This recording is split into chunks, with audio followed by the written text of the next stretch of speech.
Think about it. 5 years ago, a startup could put an idea on a piece of paper and go and raise My $100,000. It's Those not days. that way anymore. No, That's it's changed. not.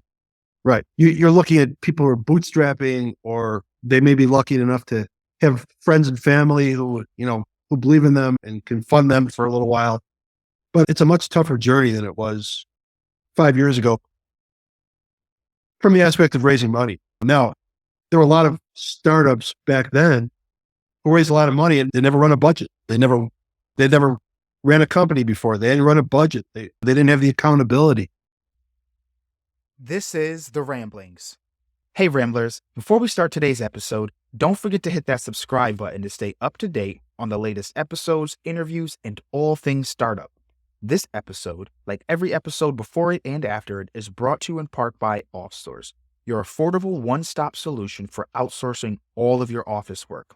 If you or your team are constantly waitlisting important tasks for any reason, you're doing your company a disservice.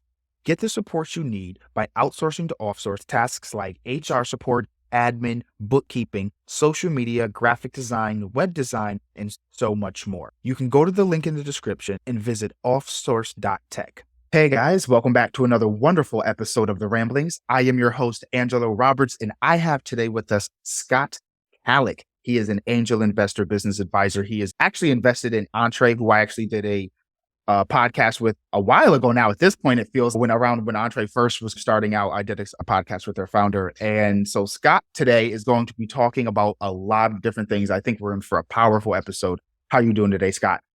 I'm doing great. I would like to say I'm in sunny Snowmass, Colorado, but it's not so sunny. And the only thing we like more than sun here is snow. Give us a little bit about what you do, who you are. Give us that little bit of background about some of the things that we're going to be learning from you today. Sure. What I'm doing now is I'm a profit acceleration specialist. So I work with companies in the $1 million to $15 million space. I have a 22-point program which helps companies grow their top and bottom line quickly, painlessly, and without spending a lot of money on marketing. I love working with entrepreneurs to help them get to the next level. And in my personal background, I started my first company in my late 20s. It was a long time ago. I'm way past that, but I grew up in Chicago. I bought a small little boutique company in Pittsburgh, and I moved there with my new bride, and we started a boutique company. Was she from Pittsburgh? She was not. She was from outside of Cincinnati. When we met. How did you end up in Pittsburgh? I found a company. And we moved there to run the company. Okay. My thought was, hey, I'm going to do this for about 5 years. I borrowed some money. I figured I'd pay down the debt of the company and have a nice nest egg. I moved back to Chicago and be with my family. And as it turned out, I learned something about myself, and I learned that I was a builder. As I started the whole journey, I wasn't really interested in paying down my debt and cashing out. I was really interested in growing my company. And so that's what I set aside. That's what I set on doing day by day, and incrementally growing my company every day. I would wake up and I'd go out. I'd knock on doors. I'd make calls. I'd get new clients, and we grew. And over 25. What was it that you were doing? I was in the clothing laundry business. I bought what was called Route Laundry. We operated laundry machines in apartment complexes and colleges and truck stops and fraternities and all kinds of places. And I realized by myself I was a builder. I wasn't interested in cashing out. I was interested in building a bigger company, a better company. And that was my mission for 25 years. And after 25 years, we had 15x our company. We had 50 employees. We had a great reputation. It was really something. It was really the highlight of my life to do something like that, to build a company. And circumstances after 25 years dictated that, hey, it's time to cash out. My marriage had not flourished. I ended up getting divorced from my wife, and we were running a company together, and it got really difficult. So it was time to cash out. It's time to sell and I think fortunately in our industry, there was cycles of consolidation and we hit the right cycle. We sold the company, sold to a multi-billion-dollar company. I took a position as an officer of their company. I decided I wanted to see what corporate life was all about. And I walked away pretty unimpressed with the whole situation. I was not really aligned with the decisions they were making. And I was probably pretty vocal about it. And that didn't play well as a corporate person. So it was time for me to leave. I stayed for 4.5 years. I've talked to several accountants since then, and they said, you lasted how long? So I've never heard of anybody lasting 4.5 years after selling their company, but I did. And then it became time for me to decide what I wanted to do for the rest of my life, because retirement for me is a 4-letter word. It just doesn't align with who I am. So I went back to school and I got a coaching certification. I started working with a lot of startups, which is how I got connected with Entra. And then about a year and a half ago, I pivoted and I started working with more mature companies because I felt like I wanted more stability in the people and the companies that I was working with. So I've pivoted now to a platform where I can really help companies move to their next plateau and grow and reach their goals very quickly, relatively quickly. Wow. So you have been able to grow a company, exit, work in corporate for 4 years, and oh my gosh, and still invest, and you still want to keep going. When you found out that you were a builder, did you stay in Pittsburgh for those entire 25 years? Yeah, as a matter of fact, I still maintain a home in Pittsburgh. Yeah. So that's where I built my life. That's where I had 2 kids. I built my life. They're both still in the educational system, graduate school and finishing up undergrad. Pittsburgh is it's a nice city. It's a nice place to raise a family. There was probably about 10 or 15 years where I said, you know what, I'm going to get back to Chicago. I watched my parents get sick and pass away eventually. And during those times, I yearned to be back with them, but it just wasn't in the cards. So yeah, I've stayed in Pittsburgh, and before COVID, I ended up buying a place out in Colorado because I love it out here. And I was planning on spending 4 or 5 weeks a year here, but when COVID happened, we spent a whole winter here. And my wife and we said, hey, why would we want to be anywhere else? So Steelers fan? I have to cop to the fact that I'm not. I'm still a Chicago Bear fan. Long Ah, suffering, long okay. suffering, but loyal. I like that. Now, in that entire time of building a company in 25 years, we don't have a lot of entrepreneurs that have that kind of level of experience, especially that we're able to exit and then still are hungry to do something like that. What would you go back and change about the process during that 25 years of building your company? Thank you for asking that. I think what I've learned and what I'm doing now is there's room for a business owner to be compassionate, to really lean into their employees. I always felt like I had a pretty good relationship with the people who work for us. There's people I still keep in touch with and take out to dinner when I get back to Pittsburgh who work for us. But I think looking back on it, there was a lot of room for me to grow. I would come to work almost every day, head down, knowing what I needed to get done, completely focused. And I could have deviated a little bit and brought some time every week just to bring in an employee into my office and talk to them and say, hey, what are your goals? What does success look like for you? What do you really want to hear? I think I could have created a better culture. And then that's something that I work with companies to do, because that's what holds people with you. Once they understand your culture, once you bring them into it, once they start living, that's what holds them.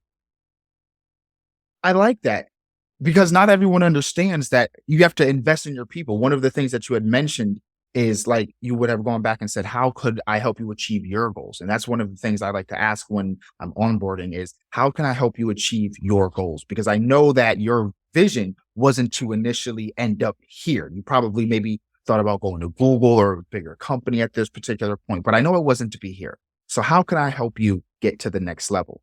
When did you realize that was something that if you could go back, you would change? What was the aha moment that if you were like, That's what I could go back and change. And that's because you had the answer pretty quick.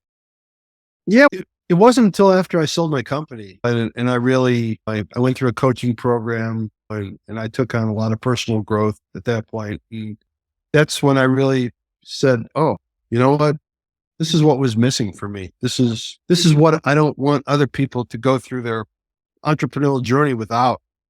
This is the growth that people need. This is what makes a better culture for the company, for the business world, for the world in general. Think about it. The average employee comes to work, and now a lot of them are virtual, but even you're working 40 hours a week, 2,000 hours a year. If you can improve that experience by 10% or 15%, think of how they interact with your customers. Think of what they bring to your workspace. It's a different experience. It is. Now, you've been through a lot of different cycles, having invested, worked in corporate, and grown a business, realizing some of the mistakes you made. How do you take that forward in what you're doing now? Because you're not necessarily in the exact same role, but you're advising other people to do that. What are some of the things that you're advising based on the experience that you've learned? I get First of all, I get people to um, really get focused on their vision. But there's three things that have become clear to me. There's the what, the why, and the how. The what is who you are and what you're doing. The why is what's your purpose? What does it bring to people? How does it change the world? And a lot of people really get focused in on the how, and it stops them because they don't know. If you look at the what and the why, and you put the how aside for a minute, subconsciously you start to work on that. You start to understand, okay, you know what? I see a path to get there. And that's where the real growth for an entrepreneur, a business owner really starts to happen. Wow. Okay.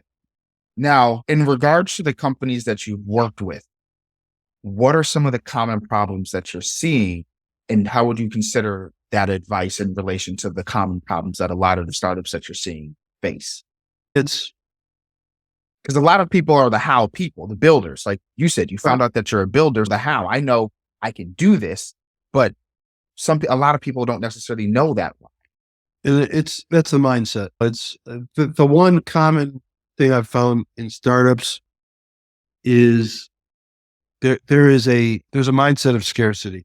It's I don't have enough. I don't have enough money. I don't have enough clients. I don't have enough referral partners. So if you flip that switch and you start working through abundance, and you say, "Yeah, I can, and I do, and I am enough," that's a great start for startups. Face a huge uphill journey. Think about it: money, people. They don't have a lot of these things, and right now, 5 years ago, a startup could put an idea on a piece of paper and go and raise Oh my gosh. $100,000. It's Those not that days. way anymore. No, It's it's not. right. You're looking at people who are bootstrapping, or they may be lucky enough to have friends and family who believe in them and can fund them for a little while. But it's a much tougher journey than it was 5 years ago from the aspect of raising money. Now, there were a lot of startups back then who raised a lot of money and no business raising that kind of money. They never run a budget. They never ran a company before. They didn't run a budget. They didn't have the accountability. So, there were a lot of those, and that's why that's one of the reasons things have righted themselves a little bit. And we've gone back to the old days where you had to hustle and you had to bootstrap and you had to get things moving. And now, unless you're $1 million to 3 million ARR, it's really and even that, it's really difficult to raise money. Back when you started raising a business, you were in the laundromat. People don't necessarily consider laundromat business a VC backable kind of startup company. It's a sweat grind, small business kind of thing. Now, both of my parents are from the small business. My dad's in real estate, my mom with a mental health facility. They just pure small businesses. If there was any money, maybe from the bank. And that's how a lot of businesses were built. Now, what would you say? Because I have a theory having a startup, but also coming from the world of small business. How would you differentiate like a small business versus something that would be a startup that someone would need to raise capital for, or just even bootstrap to try to raise capital? Because a lot of people get that start from that do raise capital from that first family, friends. A lot of people don't have those connections. So for the ones that don't, how do you differentiate if you're just a small business kind of person, or if you truly are trying to have something that's somehow backable? I think theoretically, any business is backable if you have a good idea, if you have a good concept. But for me, I need to see traction in a company. I'm not going to put money into a company that is pre-revenue, and there are people who will. And so I'm not saying it's right or wrong. It's just for me, the odds are so heavily stacked against somebody who has not done any business that it's a losing bet for me. Right. Now, there are people like Jason Calacanis who's got an eye for things, and he could say, "Wow, that's a great idea." And I'm going to. Are you a fan of Jason? Because I love listening to This Week in Startups. Huge, yeah. Okay. But he's a guy who's got an eye for that. He can put people into an accelerator, and he can really move them along. And so there are people who can support somebody like that. As an angel investor, that's pretty difficult. So if someone really has some traction, some sales, has been through some wars, has got some battle scars, someone who's shown grit. I ask people a lot of times, tell me something you've gotten through that you really question yourself and you really question whether this business is right for you. And I want to hear that story. If they don't have a story like that, I'm not going to look at them. Okay. So, this is a question that we actually have from the audience is, what are terms that are important for whether you're approaching either VCs or angel investors? What are some of the terms or just things that they are looking for in the first 5 seconds? How should they be able to speak? What terms should they use? Can they abbreviate things to be able to let that investor, VC person know, even if it's just their associate, know that they know what they're talking about? yeah. I don't like to discourage anybody from chasing their dreams. At this point, I think the VC world is relatively broken. Unless you have $3 to $5 million of ARR, I wouldn't even bother approaching a VC. As far as an angel investor, I think you want to talk to them about your experience, about your passion, about what's brought you in your journey to believe that your product or what you have is going to change the world in some way. Do they feel that it has to change the world? What if they just said, "Hey, I know these numbers, we can hit these numbers. It's not something that's going to change the world. It's something that would just make you money"? I think there are angels who would go for something like that. Personally, that's not enough for me. Everybody says, "Hey, I want to build this to $1 billion unicorn and cash out." It doesn't mean anything. We all have our dream. Right. It's okay. I'm looking beyond someone's dreams. I'm looking at, hey, who is this person? What do they have? What's their path to really getting to a point of building a team, building what they have? It's very difficult if you're alone. If you're by yourself, it's very difficult. There was a time when I invested in early stage companies. And one of the first things I'd ask them is, do you have key man insurance? And sometimes I'd get people scratching their heads. Sometimes I'd have people laughing at me. If something happens, if someone's putting money into your company and you're alone and something happens to you, you're done. If you're going to invest in yourself and get key man insurance and ensure the people are investing in you, are you really investable? To me, the answer was always no, they're not. So I don't see a lot of gray hair. So you seem to be still kicking strong and going really hard. What is the next big thing that you're trying to do? Is it just take companies to the next level? Do you have another company in you, a fund maybe? What do you have coming next? Or what do you feel that you want to do next? No, I'm pretty clear in my vision that if I want to work with 10 to 12 companies at a time, I want to see them. I can work with 10 to 12 companies next year and I can help 3 or 4 of them grow 40%. that would be a really great achievement for me. So nothing in like specific. I think that's pretty specific. For a business owner, for an entrepreneur, I believe that the goal should always be some degree of freedom. Okay, I'm going to work hard. I'm going to put a team in place. I'm going to free up my time instead of working 60 hours a week. I'm going to work 35 or 40, but I'm going to make more Oh, money. that's actually a little different. A lot of people are like, they want them to go 60, 70 hours. No, no, look, people build a business to build their life, to, to build the life that they want, to raise their kids, to put them through a good college, to have a life they want. The cycle for an entrepreneur, and this is something I struggled with, is to delegate. You put a good team in place, you trust them, they can do the things that either you're not good at or you don't want to do. And then you free yourself up, you free your creativity up, you free your productivity up, you become a stronger leader, a stronger owner, and you create freedom in your life. You mentioned Purpose delegation. of the business. How do you feel about a lot of the technology that's been releasing between AI? I'm a big fan. I actually just got the Apple Vision Pro. I'm still a Quest owner. There's so much technology being released. And with talking about founders reducing their time, what are your thoughts about like the automation of things, AI? Do you believe in it? Are you against it? Like from an ethical standpoint? I have ethical concerns about AI. Typically, early adopters of something like AI are people who are criminals. A lot of them. There's a lot of scary things about AI. In a lot of ways, a lot of these things are shiny objects. So Mm, a shiny object is, hey, you know what? I'm going to do this and it's going to make me millions. You're doing and who you're being in your company. That's what's going to make you millions. AI is a tool.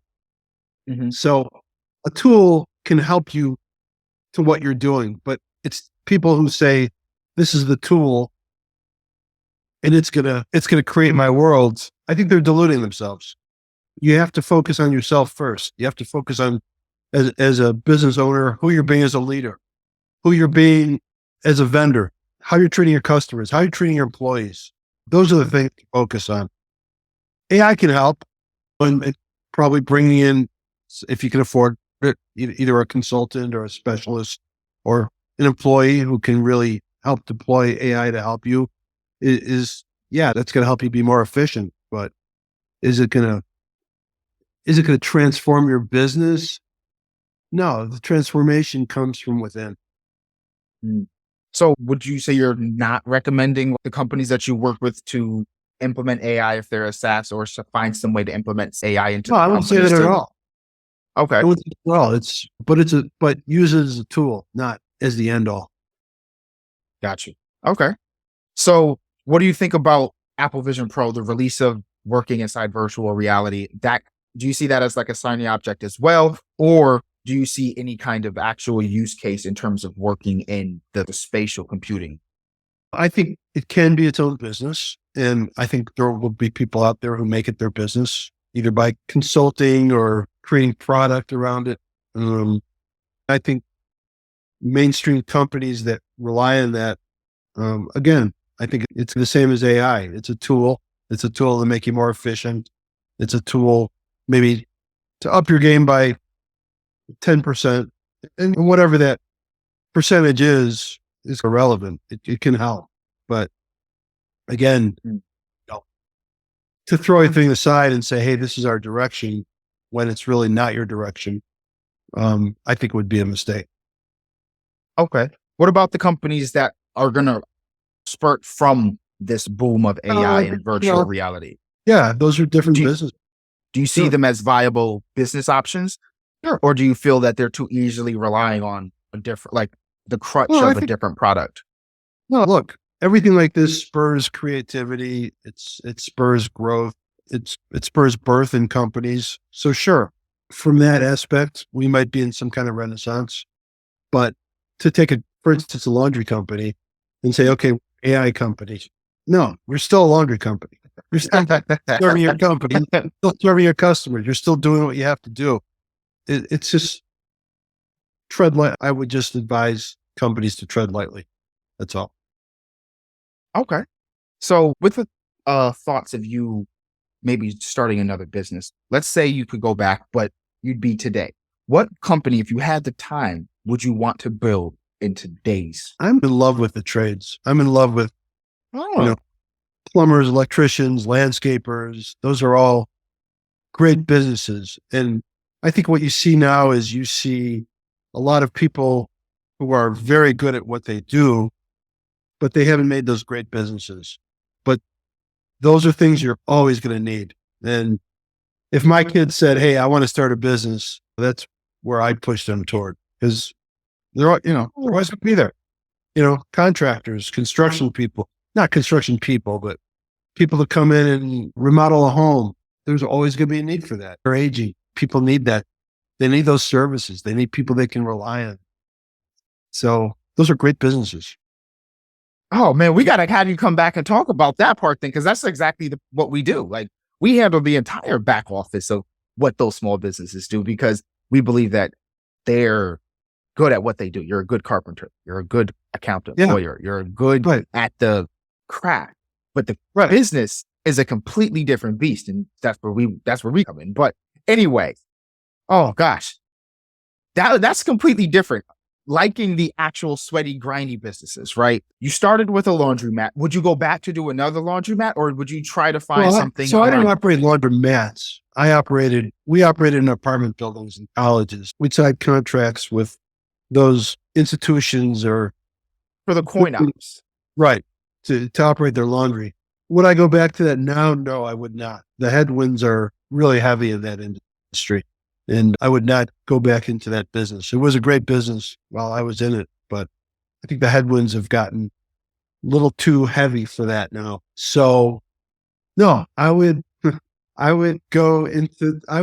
take over a plumbing company or a landscaping company, and I'd put together a team, and I'd get really good at what we did, and I would serve people powerfully and create a great reputation. How would you compete Oh, against the large market of increase of day laborers or cheap labor? There's been an increase of cheap labor recently.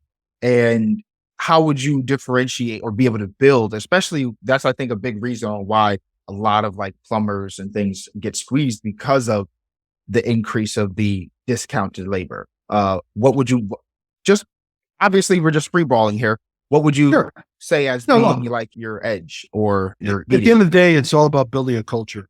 It's all about building a culture. It's all about getting your employees enrolled in a culture. It's all about speaking the same language, having the same vision of your company, of how you serve at the end of the day, if I have someone who's going to come and cut my lawn or take care of my landscaping, and I know, number one, they're going to show up when they say they're going to show up. They're going to do a little bit something extra. They're not just going to push a lawnmower and leave all the weeds. And if I know they're concerned, I'm going to pay more. Now, that's just me. Not everybody will. Some people are going to shop for the lowest price, and that's fine. They can. But that's not the customer that I'm serving. I'm serving a customer who wants a little bit something extra, who wants me to knock on the door on Christmas and drop off a gift and say, "Hey, you know what? Thank you so much for for letting me serve you. Letting me take care of you. What can I do better? What can I do better for you next year? How can we really make this something meaningful?" That's the kind of customer that I want to serve, and they're out there. They are.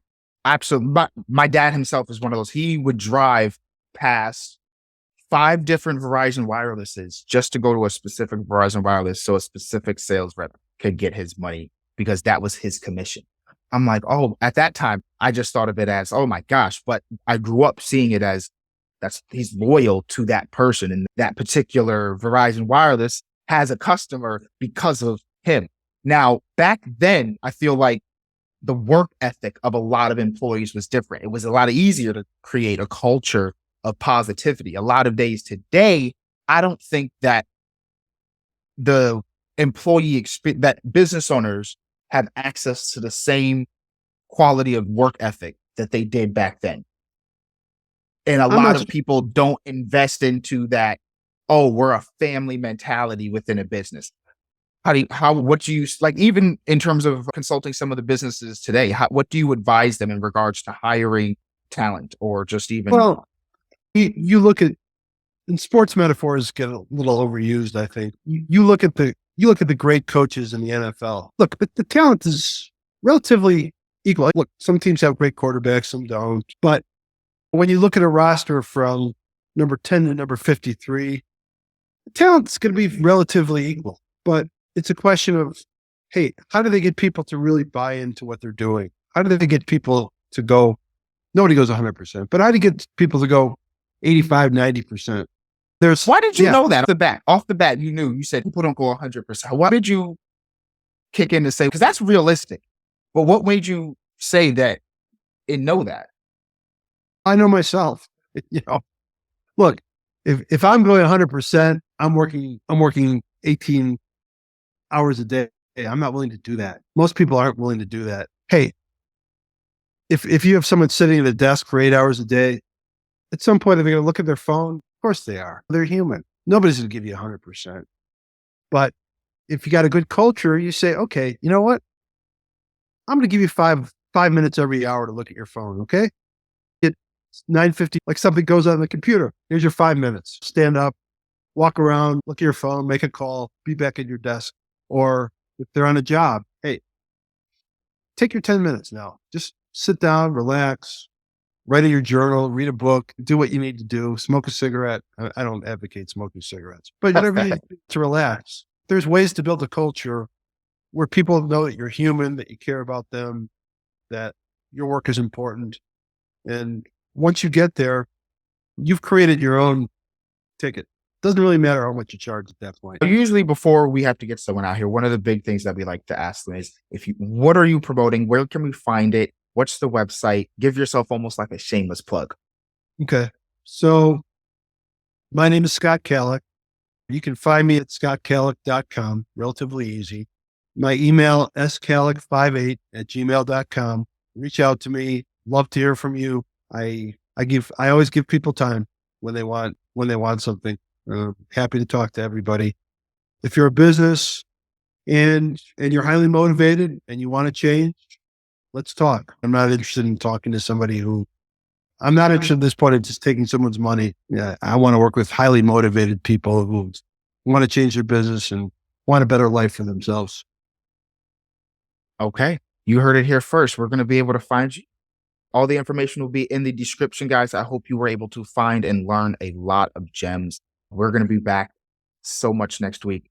Thank you guys so much. Talk to you later. Thank you.